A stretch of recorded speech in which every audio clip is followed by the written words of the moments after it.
Okay, it's 3 p.m. on the dot, so we're going to just get started. Thank you very much once again for deciding to spend your Thursday evening with us. How are we doing today? I hope we're all having a great time. And once again, welcome. Toby Oluwatobi. It's such an honor to have you here. I am Kishiura Olafadeko, the Community and Programs Associate here at Meta4, and it's such a great thing that you decided to spend your afternoon with us. I have with me here Mr. Fortune Kanu. So Fortune Kanu is actually a colleague. Hi, Fortune. So before I pass Hello, the Kishi. mic, how are you doing? I'm very excited to be here. How you I doing? know. I'm very good. I'm very fine. It's been a wonderful day. We've been prepping Yeah. for this event because we want to give Yes. the best. And I really do hope you get to enjoy and not just enjoy, but actually learn something significant that you can take on into your business and even begin to implement right from today. So, before we dive right in, this is the topic we'll be speaking about today, which is basically around the conversation of what it takes to drive customer loyalty and build brand advocacy. One of the key things that spurred the decision to have this conversation is because we realized that we are in the time where it's not just enough to build good product. It's not just enough to actually have great, branding. Because most of the time we emphasize on, oh, build a great brand and all of these things, which is also absolutely important. But realize that there's something that leading brands are doing that is making them actually turn their customers into their strongest marketing channel, which is also a form of cheap, not necessarily not cost intensive, but not also a form of, productive marketing channel. And that's the conversation we want to have today around this. So this is basically everything we'll be speaking about. Why does loyalty matter now? What is the core reason that people are most likely dropping off your brand if they are? If they are not, I'm so happy for you. And if they are, don't worry, we're going to solve that today. And also the conversation around loyalty and satisfaction. What's the difference? How do you even build this level of growth where your customer are genuinely satisfied by your services, your products, and are coming back? And also something that is original to us here at Meta4, which is called the Remember Framework, and then practical action steps that we would love you to take, and obviously, questions and answer. But before we dive in ahead, I would like us to just do something I call my icebreaker. I want you to tell us your name. Where are you tuning in from? I know we have Babala Timilein here. We also have Ulua Toby, and I don't know if there's somebody else there. Okay, we also have Larry, Tenny, Komina, every one of you. Thank you very much for joining us. So I'd like to just hear from you in one sentence. If you're currently building a brand, what's your biggest customer retention challenge? What do you think is the core problem that you are seeing or you are facing when it comes to actually retaining your customer? And you can do that via the chat box, or you can mute your mic in just 1 minute and tell us if you're willing to. And also, don't forget to tell us your name, where you're tuning from, and we'll take it up from there. So, is there anybody that wants to tell us? I'm going to check the chat box to see. You can unmute your mic if you want to say something too, but using the chat box would be much more preferable. Just tell us your biggest customer retention challenge, whatever it is that you're currently facing.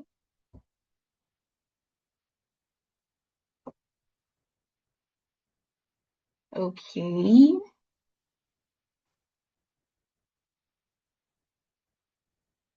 Okay, in the absence of nobody wanting to tell us anything, I want to assume that all of us have our customer retention game on lock. Okay, let me check the chat box. Okay, Teniola says, my name is Teniola. One of my biggest challenges is getting people coming back rather than to competitors. Absolutely. Absolutely. Thank you so much, Teniola. This is something that we'll be talking about, and you're in the right place. So settle in and just listen to us. And then, if you have any other question at the end of this, we'll absolutely be happy to troubleshoot them and all of that. So before we dive into the most important part of today, I would like to just have Fortune, rather, introduce yourself, tell us who you are, and we'll start the conversation. Thank you, Fortune. Hello, Kishi. Hi, how you doing? I'm very Good, well, thank good. you. Yeah, good evening. Yeah. So, hello guys, welcome to our webinar. My name is Fortune. I currently do revenue and growth operations at Meta4 Solutions. I'm excited for our conversation today and looking to, churn in one or two information ideas that could really help your business within your customers. Thank you. Thank you so much, Fortune. So we'll dive right into it. Like we said earlier, the conversation we're having today is around customer retention and building your brand, all of these things around your brand, your customers, and most importantly, what exactly is required. So right as we dive in, I would like to ask you a question, Fortune, to kickstart this conversation, right? What do you think is the most important thing that brands need to focus on when it comes to the conversation around their customers? And why do you even think this is something that they need to, at this point in time, start considering right now? Yeah, thank you, Kishi. So yeah, I want to take it up from this. Based on your question, Yeah. um, I'd like to start off saying technology has really leveled the playing field. Mm-hmm. So there isn't a lot of options that are out there that will set you apart from your competition. You know, but one thing I like to say is I see a lot of brands that are now employing more human touch, to sort of set that difference and to stay at the top of mind. I mean, your product can be great, your product can be awesome, but at the end of the day, competitors can copy your products within a cycle or two. Mm-hmm. But the human touch there is the experience around product, trust you build in between the product, page or the product purchase, Yeah. and the relationship, because those are things that are much harder to replicate.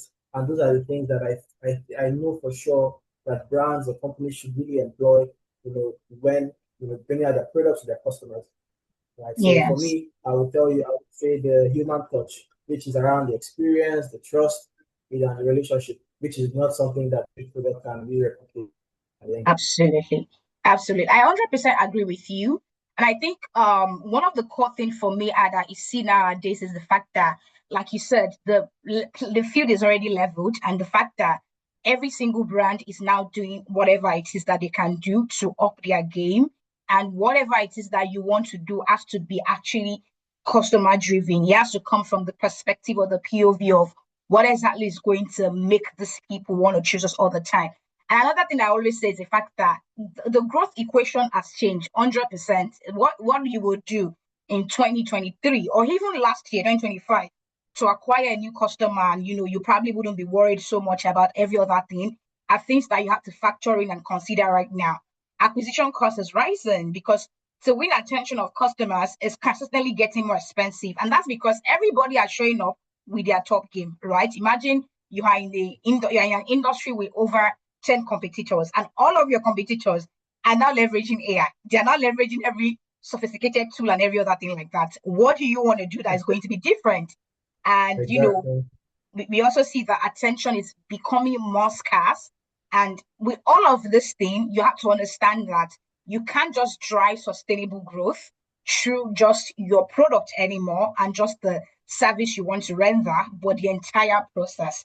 You have to consider how to advocate in a way that your business owners are consistently being eager to patronize your customers. Rather, they are eager to come back, they are eager to pick you, and even in the face of seemingly competition, they are still consistently choosing you. So thank you so much, Fortune, for really just sharing that. So I would like to just have you dive into this that we have right here, which is the difference between a satisfied customer and a loyal customer. And also, why do customers even leave? Why are customers often leaving brands that they have decided that I'm not going to come back here again. It doesn't matter what you give me, you will never see me patronize this brand again. Yeah, Kishi. I like to touch on this, but I like to give you a very good example in my own Mm-hmm. experience when it comes to this human touch conversation. So there's someone that does POS business like in around the area I live. So there are a lot of people. There are about 10 people doing POS business. At the end of the day, every single person I go to, I will be able to conclude my transaction. At the end of the day, I want to just get money from their POS and so on and so forth. But there's one particular vendor that really stands out that I always see myself going back to. And this is where the human touch is really important, right? At the end of the day, I could go to another vendor. Yeah. Get what I want. But this particular person, whenever I come there, she always tells me that I'm the best. She always checks up on me. Oh, I've not seen you in a long time. Are you good? There's this human touch that subconsciously keeps me going back there. For some reason, I can't really tell, but this is what we've been, anchoring on that really sets businesses apart.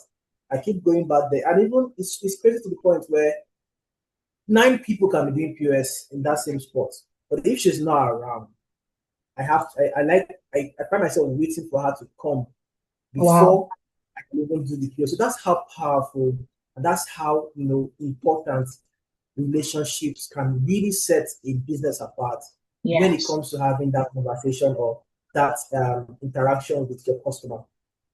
Now, great products do not really guarantee loyal customers at the end of the day. Even if you look at the slide, it talks about one of some of the reasons why customers leave.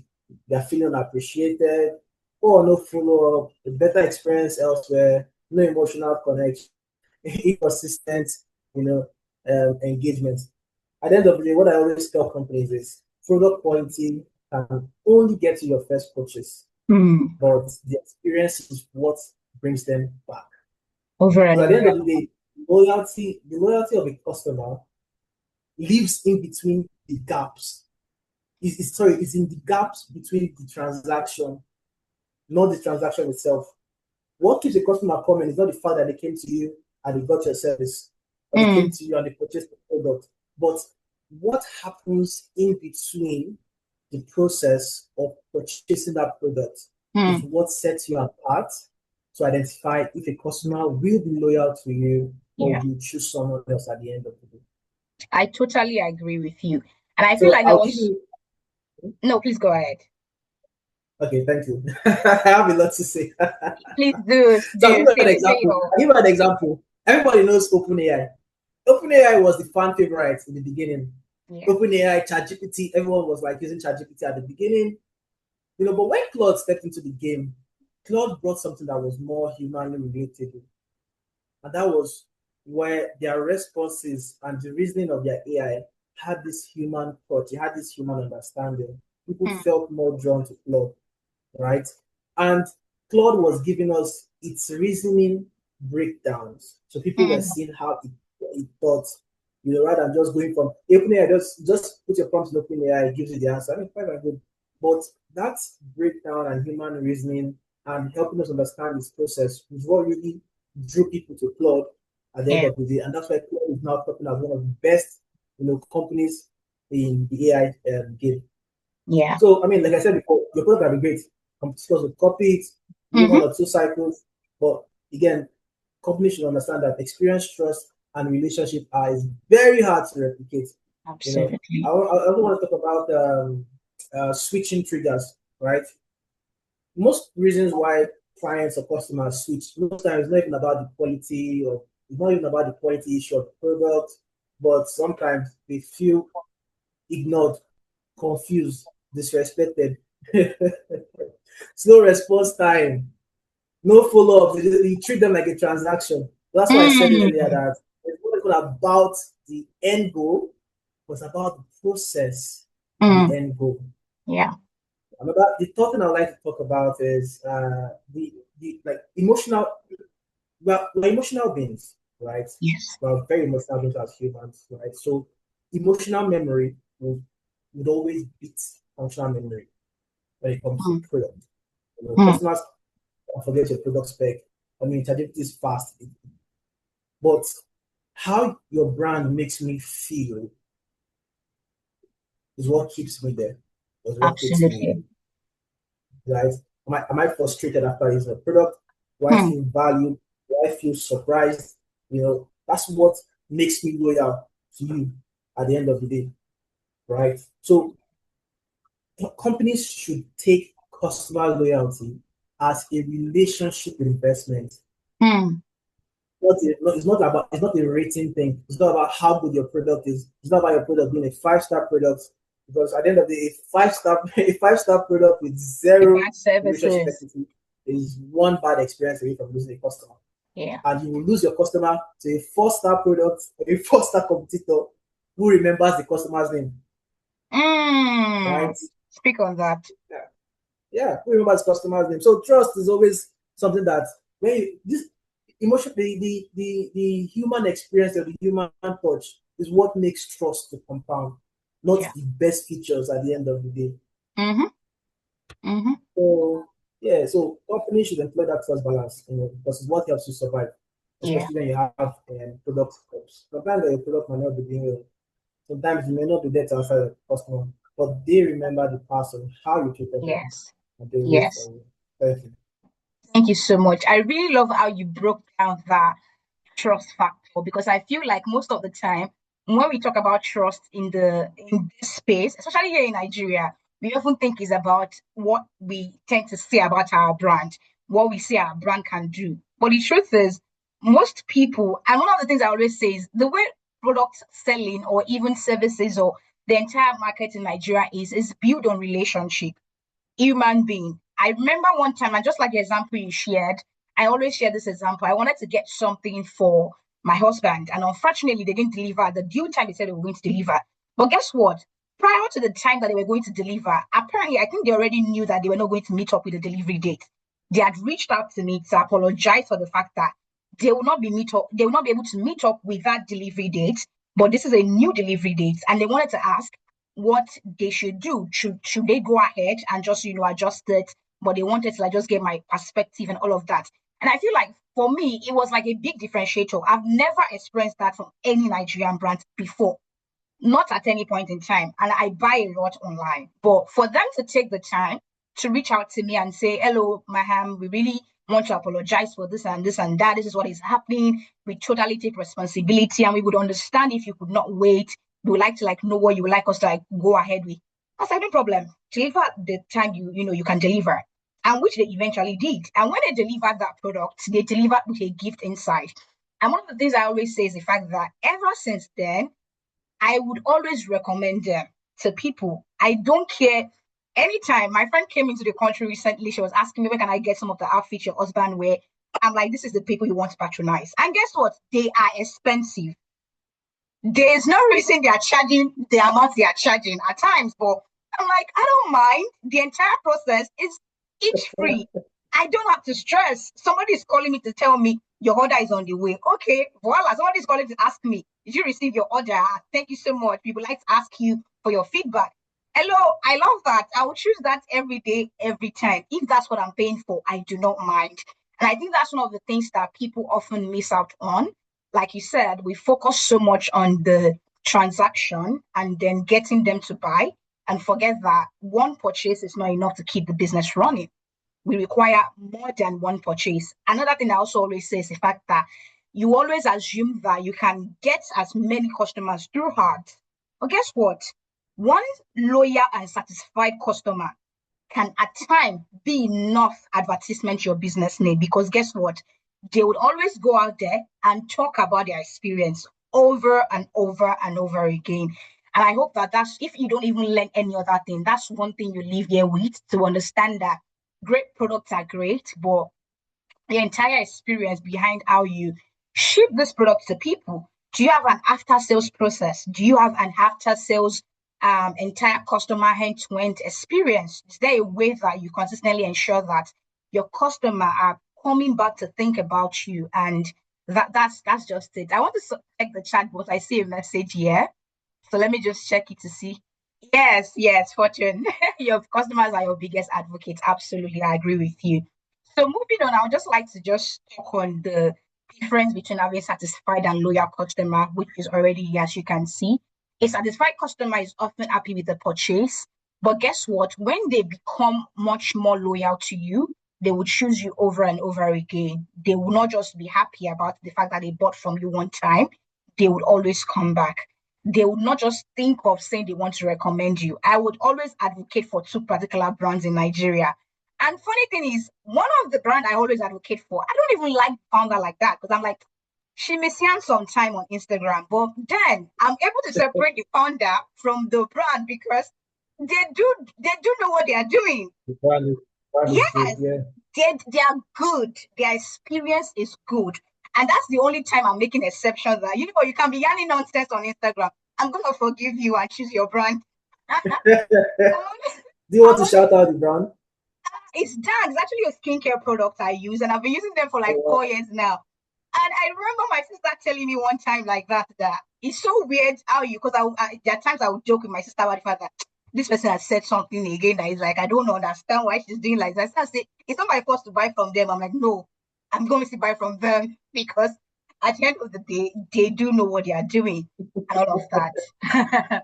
And the third thing is that when a customer comes to you, when they are loyal, they would actively shop at your place. They would the process of actually comparing alternative. Like I said earlier, this other brand I said I purchased an outfit from, they're expensive, right? But guess what? I've reached that stage with them where I no longer compare alternative. I'm not trying to Google search another fashion designer on Instagram. I'm not trying to find an alternative because I'm like, let me just go back to where I know I'm going to get a good services. And that's just the beauty of building all of this amazing things. So let's just dive into the remember framework that I said earlier. And this is one of the key things I always tell people anytime I get a chance to speak about this subject matter.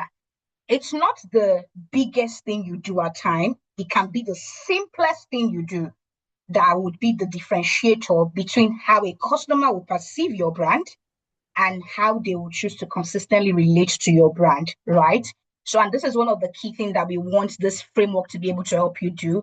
It's a loyalty framework that we've created here, and just like a stage through which we're able to turn customers into loyal advocates who then go out there to consistently speak about your brand. The first one is to recognize. I always say it's that every single time I'll just speak on the first four one year and then let Fortune speak about the last four one below. So the first one, like I said, is recognize. Every single process of interacting with your customer should carry the distinct touch that you identify that this is an actual human being behind this purchase. I said it one time. I don't know if it was my colleagues I was speaking at work with, but we're talking about something, and I was just saying it that there's nothing I detest so much than having to like purchase from a brand and they can't even mention my name once. Like there's no processing between your entire interaction with me where you even know my name. It's wrong because it might look like nothing big, but it's a big deal to me because I'm a human being. I'm coming to spend my hard-earned money with you. The least you can do is say, hello, ma'am, hello. Don't just do I. Don't use those little things. It's a big deal for people. And I think I even learned this when I was working somewhere where I got a chance to actually interact. And that was why I said, I'm going to reshuffle the entire system. I had to like set up a new response model for them and all of that. Because I'm like, this is why nobody's converted. This is why we're not getting people from the DM. Because of the way you're responding to them. I know it can be automated, but that automation you want to send to them, just edit it and add some level of human touch here and there. So always acknowledge every customer. At times, even the small conversations that you are having with them, take note of some things they are saying, and that's what will lead you to engagement. I always say it over and over. People at times are genuinely eager to tell you a lot of things. The problem is that you're not inquisitive enough. You're not curious enough. I was listening to a podcast one time, and a man was talking about the fact that he wanted to get something as a gift for his wife. And he went to this brand. Obviously, he's clueless. He doesn't know what he was trying to purchase, right? But he knew what he wanted. And he was speaking to a so-called expert in that space on Instagram. And she wasn't even asking him specific questions like, what's her body size? What does she prefer? She's just like, we don't have this one. This is what we have. Are you going to buy it or not? And I'm like, no. And guess what? They said out of overseas vendor that he engaged with, only one person who actually did not eventually have what he was looking for was the one he was willing to purchase from. And he eventually ended up spending nothing less than 350,000 naira with this particular vendor. She didn't have what he was looking for, but he still purchased from her. because she asked him, "Oh, you want to buy something from Madam? My God, she's so lucky. You're such a very wonderful husband. What's the occasion? Is it an anniversary gift? Is it a birthday? Do you want her to wear? Those little things." And I was like, they started talking. "Oh, do you want to send her a picture? Do you want to send me a picture? Should I look at it? Do you want to like?" That little thing changed the entire conversation, and he purchased things that he probably had no intention of buying. That's what engagement can do to your brand, right? And the third one is to make it personal. We already talked about that. And the fourth one is to exceed expectation. I'm of the train of thought that you should always under promise and over deliver. Under promise and over deliver. It's better to under promise and then have them be surprised at the depth of delivery that you give to them than to overpromise and then you give them an underwhelming experience. Nigerians are not nice people when you overpromise and you underdeliver. Even if you did nothing, they are going to find a little fault in the things that you do. And that's actually how it just works because they took you at your word. So the least you can do is to actually go ahead and meet up to the expectations that you have set for every customers. Every single marketing that you're doing is a form of expectation setting that you're taking your customer through. So you don't want to promise things and then in the process of delivering that promise, you fall short in one way or the other. And that's why I'll pass it on to Fortune. Fortune, are you still here? Yes, I'm here. Yeah. I'm So here. do you want to take Sorry, us for the last I'm four while parts of this framework? yes, for sure, for sure. So I'm starting from maintaining consistency. Yes. Yes. Okay. So most of the times you find a lot of brands having sub brands Yeah. like maybe a sub brand like brand. The main point of consistency is a customer should not be able to tell which sub brand handled them. If the Mm. customer cannot tell which sub brand handled them, you've won because then your consistency in response to that customer or treating that customer, is if it's excellent across all the board of all your sub brands, you've won. So consistency really plays a very huge role in the company, especially when it's with customer, and especially with companies that have sub brands and so on. Community. I think you should really give your clients a reason to talk with each Yes. other, not just you. But at the end of the day, I've seen communities that oppose that, communities that drive that. I'll give you an example. Do you know that Tesla, as a company, doesn't have a marketing team?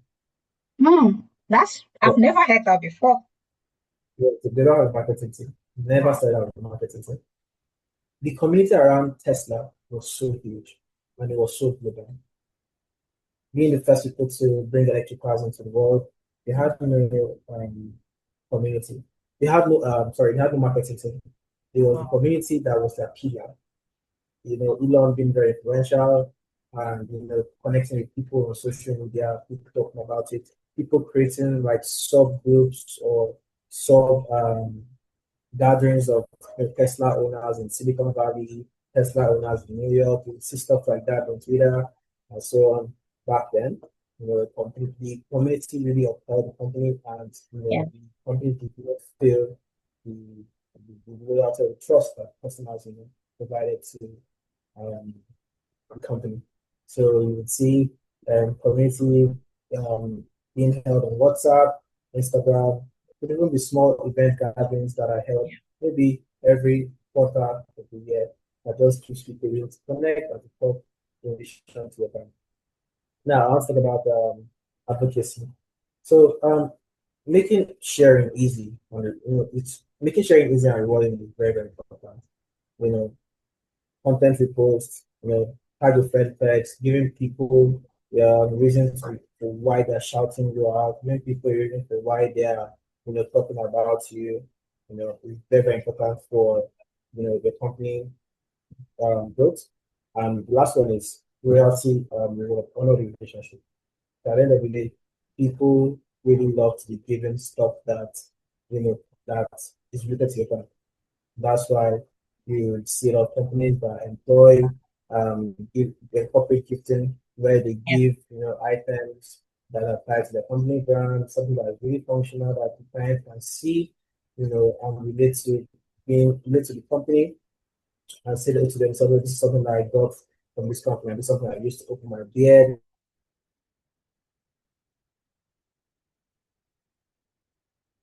Personal or have been someone that have been, patrolling there for a long time, that can serve as something like honor relationship Yes. of your personal or brand. Thank you. Thank you so So much. I love what you said about making sharing effortless. It just reminded me of a particular brand. When I was in school, I was an ambassador for Google. I don't know if they still do those things where they have like campus ambassadors and all of that. And one of the things they always give us then as ambassadors to like share with people were very functional products. I still have one of them. So they gave us their campus ambassador a drive, like all those drives you can save things on, but it was now with their Google. I don't know, is it like a key holder, those things like that. So imagine the fact that you have a drive that you don't want to lose with a Google product like the name on it. I cherish that drive. I was just saying it last week or so that I can't believe I eventually lose this drive after like 6 years of holding it around and cherishing it and keeping it.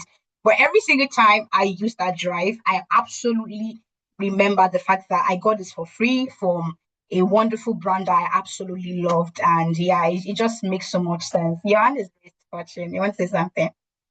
yeah, what you said, it just reminded me of when I attended an automobile event in Lagos. And while I was there, you'd see a lot of electric car companies coming around and showcasing their vehicles that you could purchase from them.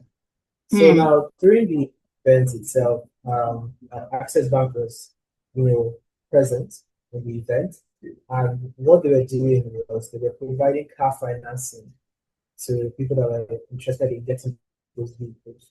So obviously, I did not come there to get an electric car of any sort, but when I interacted with the bank, they spoke to me and just told me about their offerings and so on and so forth.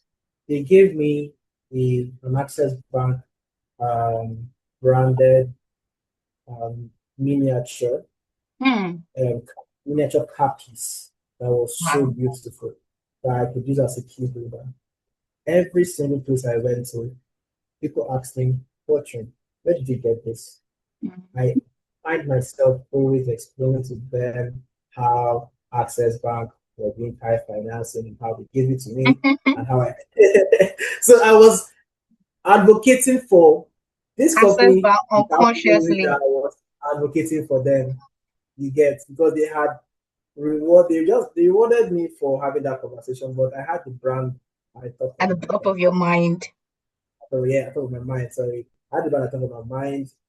Anytime people see that stuff, they always ask me, and I tell them about it. And I found myself anyway, telling my friends, "Oh, I think you want to buy a car. Oh, I think you should use this Access Bank." So that thing is so powerful. Absolutely. So that's what I really wanted to talk about. Thank you. Yeah, thank you so much. So, well, we've said a lot at from the beginning to this very moment, and this is where you actually then begin to think about the practical ways that you can bring this into your brand. So, what are leading brands doing differently? And I want you to see your brand as a leading brand. Even there was one thing I was telling somebody I was speaking to recently, and I was like, I know that there's something we like to say, support my small business, this small thing, but you need to operate with the mindset that this is actually a big branch you're building, and that's the way you want to approach the entire thing that you do. So, what do leading brands do differently, and how can you also begin to incorporate these things into your end-to-end customer experience? And guess what? It's not only just for even retaining existing customers. Some of these things are ways you also acquire new customers, right? So the first one is to celebrate your customer milestones. I was saying it which other day that one brand that or one industry that I've asked this one in Nigeria that I see a lot is the fashion and the skincare industry. Most of them have this pop-up on their website where they collect your subscription. If you want to subscribe to their email, they will tell you 10% discount off on your next purchase or your next order. And some of them would even do this birthday thing. Same skincare brand I was talking about. My birthday this year, they were doing countdown for me. At some point, I'm like, you people are overdoing this thing. Oh. Is it your birthday or my birthday? They were doing countdown for me, and it was so beautiful because every single countdown was actually coming with a prompt. Like, don't you want to glow for your birthday? Have you booked your photo shoot for you to look good in that picture? It's time to like update your skincare. And I'm like, before you know, I was already now asking myself questions like, okay, true, my face is looking good for this birthday, things like that. Just that little thing, right? And they were also the first one to actually wish me happy birthday on the phone. They literally called. They called to say, hello, happy birthday, take care of yourself. And it was a lot for me, right? Also, surprise your loyal customer. It would not cost brands. I don't know if this one, Nigerian brands, hey, surprise your loyal customers. I can't even say it enough. Let's not be stingy with actually putting investments in customers that are investing in our brands. There are brands that every single year, and I think the brands that have asked this one as well are FMCG. They do not joke with it's almost like a competition. You will see them giving their biggest distributor a freezer, some a car, things like this, because they know how much they are pumping into their business year on year, and they do not want to lose that relationship.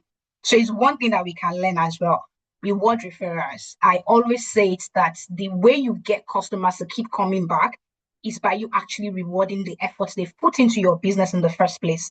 If I do something significant for your business consistently, and I see that you're not even paying attention, you're not noticing it, talk less of you rewarding it, eventually I will not be motivated to continue, right? So you want to remember what we said earlier, make sharing effortless, reward it. Maybe you give them 10% on their next discount, on their next offer, whatever it is.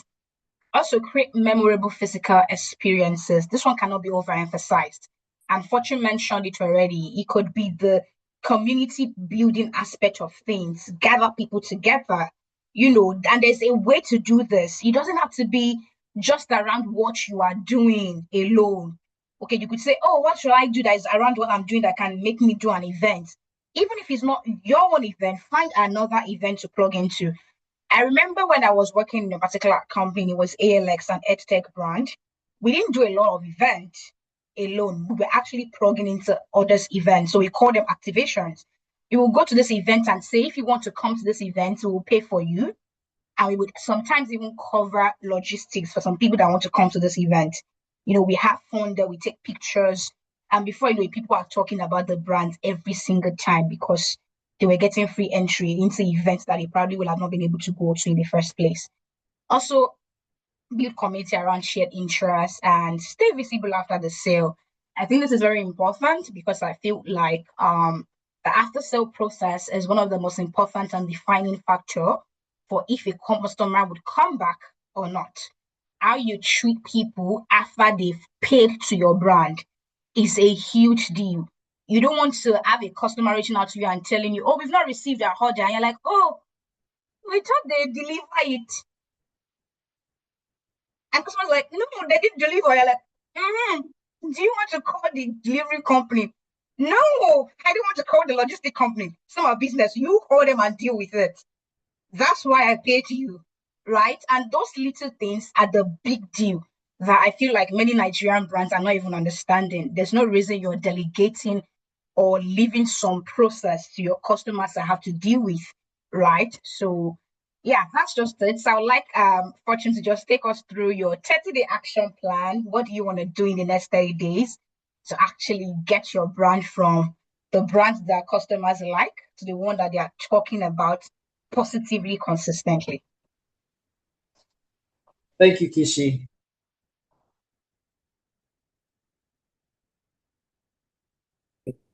Is finding out where customers are dropping off, where they are falling from, where they are disengaging, where you lose them. If you're looking at a situation of, let's say, your product is a service that helps people to sort of book, maybe say they help us to book a hotel, for example, and your sign-up process is like a scroll. You have to put your first name, your last name, all your details. For example, all your details, and you have to give this and this, and you must collect BVN for someone that wants to book. Some of those things, for example, is what really makes your customers to drop off. right? You need to audit your product, you need to audit your product, your service, and find out what makes a customer drop off from you and go to your competition. Secondly, appreciate create one memorable experience for your client. So one thing I would advise in this same example I used earlier is it could be as simple as collecting the birthday or the date of birth of your customers and then prioritizing to call them, like Kishi said, calling them on that memorable day for them and sort of offer them maybe a product discount, a purchase discount. So at the end of the day, calling them the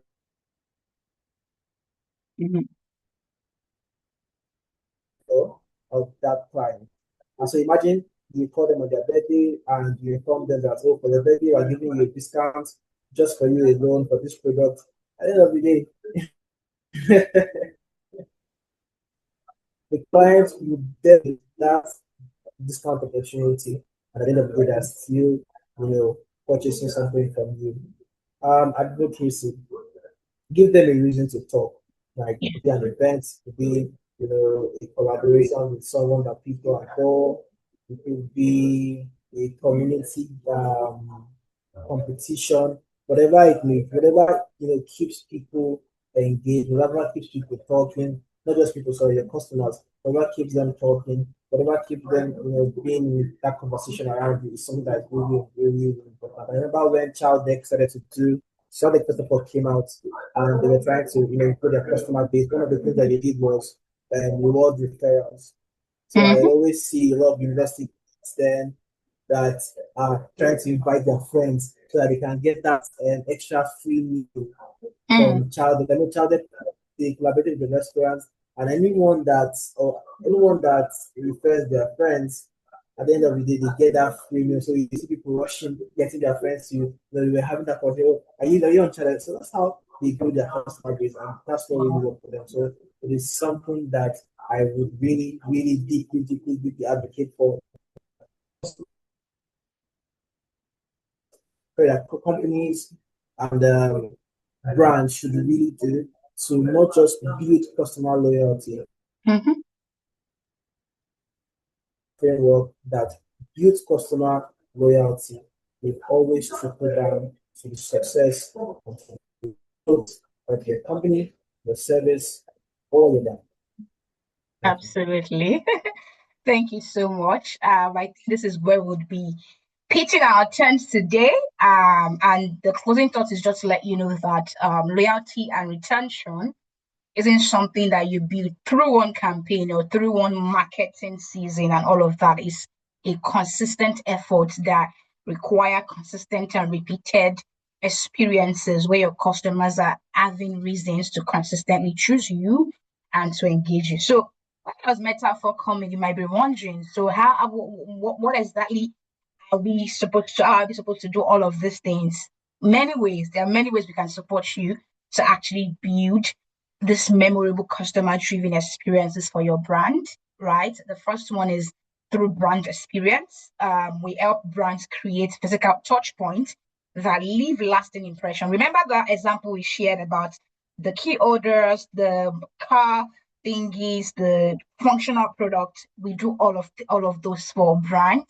And one of the most amazing things is the fact that it's not just about what we feel like is good, is what we see that is able to bring your brand closer to your people and actually stick to them at the top of your mind over and over. Functional, gift, any one of them, think of it, we can make it for you. The second one is through corporate gifting and recognition. This is the one I love the most because I feel like corporate gifting should be incorporated at every level. Small brands, big brands, FMCG, whatever level it is, it should be incorporated, right? So we help organizations celebrate their customers, employees, not just customers. Because one of the things I also always say is at times we focus more on external advocacy, forgetting the fact that we can also activate internal advocacy. Your employees are the biggest advocates of your brand. Don't sleep on them. But then if you don't treat them well, so we can help you do that. The third one is through custom product innovation. We help brands design and manufacture products end to end that are tailored to your brand, whatever campaign you're trying to drive or business objective you're trying to achieve. Meta4 is the brand you want to speak with. Also through event and experiential marketing, whatever it is that you're trying to do through your event, you want to actually activate brands or get new customers at your event. Look at the thing that Access Bank did. Obviously, somebody did that for them. Do that, those kind of things, right? And through strategic partnership, yeah. So whatever it is that you want to get us to partner with you on, we are absolutely happy to. I will just pass the mic to Fortune here. I can see that your hand is raised. So Fortune, please. Yeah, thank you. Sorry. I wanted to also when you talk about experiential marketing and where you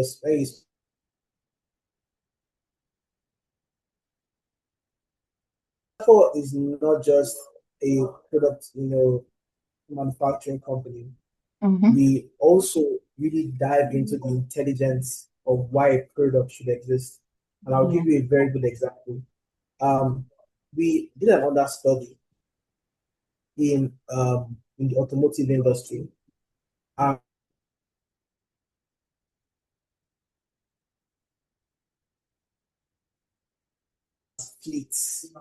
Fleet of vehicles to top multinational companies. Their sales team end up going to those companies and dropping off a brochure on the desk of maybe a decision maker.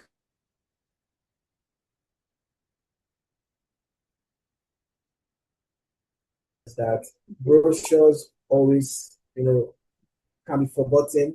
Brochures can be kept under a file. Even the cleaner or janitor can sweep it out, or you can even see your brochure in the next year's sports.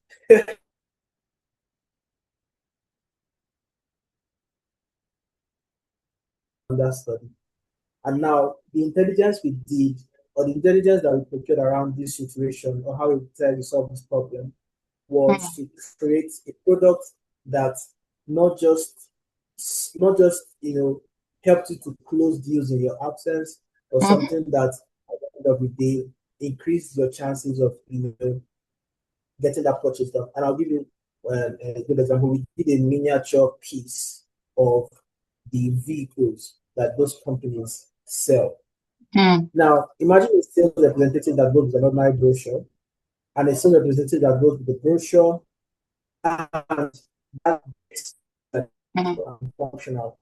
We even included a wireless charging in that piece. Now you take that piece of brochure and go to the desk of a top decision maker in MTN. That piece is beautiful enough to always sit at the desk. It's functional enough to be something that that person makes use of. Yeah.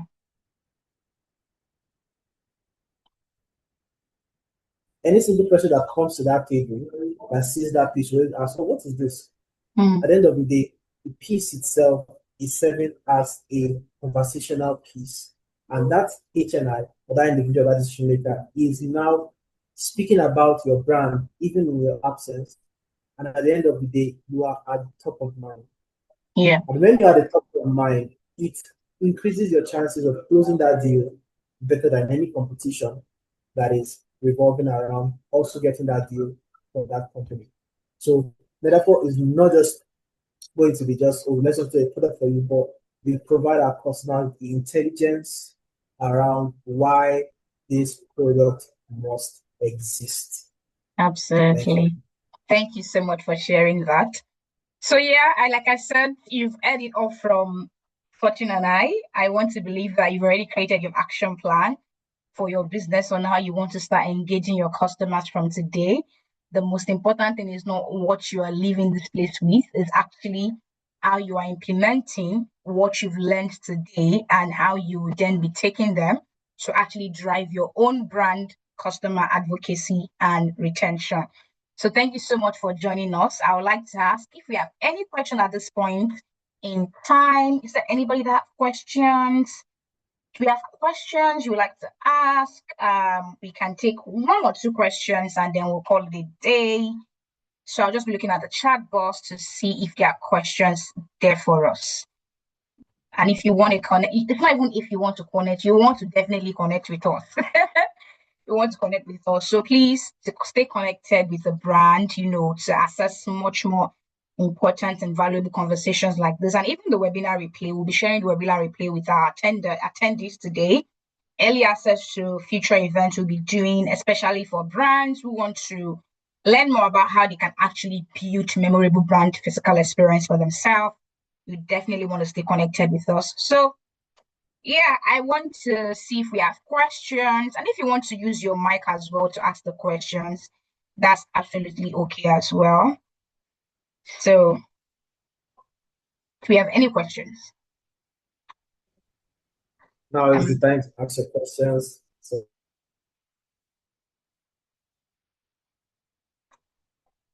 okay, I'm looking through the chat box.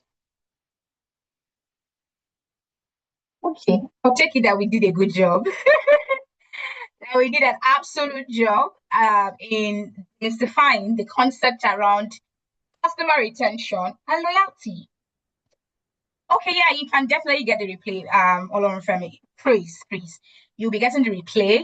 So far you are subscribed to you registered for the event, you will definitely get the replay. And other things that are also going to be coming to people who are in our ecosystem, right? So you'll get the replay, and we look forward to seeing you at even future events. So I think I'll just wait for 1 more minute before we close out. 1 more minute. Well, thank you very much, everybody, for joining us today. I think it's a big deal that you decide to stay this long with us and actually take your time. Thank you so much, Abdulali. Thank you so much, Timothy. Thank you so much, Ifeoluwa. Thank you so much.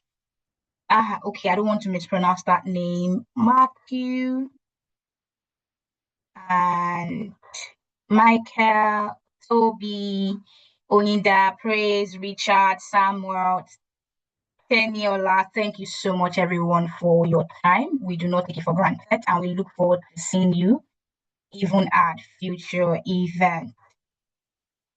Can you ask questions after seeing the replay? Absolutely. So this is it. If you register for this event, you are definitely already in our newsletter.